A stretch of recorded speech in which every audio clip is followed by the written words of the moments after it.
wannan shine birthday na Samhayam Inuwa, kamar yadda kuke gani ga yanan tana zaune a wajen birthday ta ci ado ta ci kwalliya.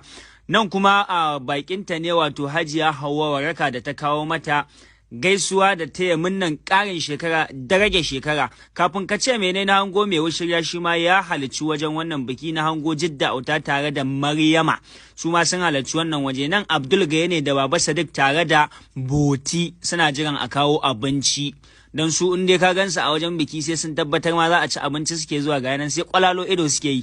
Mu je zuwa. Kafin ka ce menene Naziri mai atamfa ya fara waka a wajen birthday girl ta fara cashewa tana juyawa, kamar yadda kuke gani ga wata kawar birthday girl nan ta zo za ta ba da na da gift din, ga nan ta ciro rafan kuɗi ta saka, ta ƙara ciro wani rafan ta saka. Na ce kai ga masha Allah sama fa ta samu masoya wanda suka taya ta munna a wajen birthday din nan yanda ya kamata. Saboda haka ni ma Allah da zan